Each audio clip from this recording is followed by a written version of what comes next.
Bonjour à tous, très heureux de vous retrouver pour votre super top 5 du jour, direction l'hippodrome d'Anguin, ce mercredi 24 juillet à l'occasion du prix du Médoc.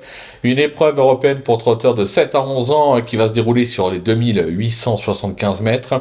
Un super plateau au départ où il a fallu faire des choix, on va croiser les doigts en espérant avoir fait les bons. Mais avant de vous délivrer mon pronostic, j'espère que vous m'avez suivi samedi en Anguin avec mon repéré, le numéro 9, Edgar Sava, qui s'est imposé dans le super top 5 en faisant afficher un joli 7 contre 1.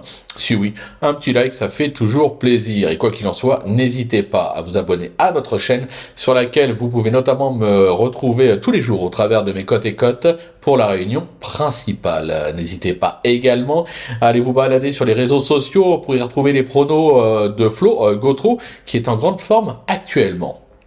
Allez, sans plus attendre, je vous délivre mon pronostic et restez bien avec moi jusqu'à la fin de l'émission pour connaître mes impasses. En tête, ce sera le numéro 16, Fonzi Deripré, suivi du 1 et des Darling, le 11, Hannibal Tuileries, le 7, Graal du Trésor, le numéro 10, Guinness d'Airfray, et enfin le 8, Hymne du Gers. Allez, on passe à l'analyse avec donc ma pépite, le numéro 16, Fonzi Deripré, déjà titulaire de 3 succès cette saison à Anguin et Marseille-Borelli. Ce protégé de Laurent-Claude Abrivard vient de s'octroyer une prometteuse 3e place dans un groupe 3 sur ce parcours, seulement devancé par Gaspard d'Angis et Y2 Ceylan. Idéalement engagé, il ne devrait pas taper loin. Mon coup de cœur, ce sera là, c'est des Darling, qui vient de renouer avec le succès sur ce parcours. Ce protégé de Jean-Michel Bazir est transformé depuis qu'il est présenté pieds nus, n'ayant encore jamais conclu plus loin que 2e. Sur sa lancée, je pense qu'il est tout à fait capable de doubler la mise. Pour le bruit d'écurie, ce sera le numéro 11, Hannibal Tuileries. Il a marqué les observateurs la saison 2023 en enregistrant pas moins de 8 succès et 5 accessites. Il a depuis alterné le bon et le moins bon, mais se transcende lorsque Mathieu Abrivard est aux commandes, ce qui sera le cas ce mercredi. Pieds nus, ne le sous-estimez pas. Franchement, son mentor dit qu'il sera déçu qu'il ne soit pas sur le podium. Mon repéré, le numéro 7, Graal du Trésor, qui vient de se changer les idées sous la selle avec une superbe 2e place enregistrée dans un groupe 3.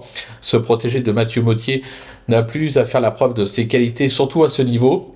Il excelle sur cette piste sur laquelle il affiche 100% de réussite avec 2 victoires et une 2e place en 3 tentatives, de nouveau pieds nus.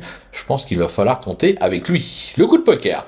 Le numéro 10, Guinness d'Airfray, très performante au début de l'hiver dernier avec un succès et une 2e place. Elle a ensuite quelque peu marqué le pas, mais ses dernières sorties attestent qu'elle est sur la montante. Cette protégée de Clément Thomas reste en effet sur 3 bonnes performances à Vincennes.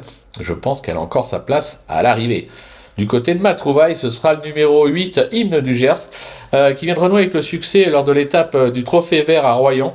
Cet autre atout de JMB n'est déféré qu'à bon escient. Il court rapproché, mais c'est qu'il a bien récupéré, doté d'une tenue à toute épreuve, difficile franchement de faire fi de ses chances. Du côté de mes impasses, je vais laisser au paddock le 12, Greenwood, qui effectue une petite rentrée en restant ferré. On va le regarder courir pour plus tard. Je vais également écarter le numéro 14, Gibus, qui a franchement déçu ces derniers temps et qui restera également ferré pour l'occasion. Voilà, tout est dit, ou presque. Maintenant, c'est à vous de jouer. Sans oublier que sur Genibet, on peut jouer en fractionné. Bon jeu à tous et on se donne rendez-vous dès demain pour un nouveau super top 5.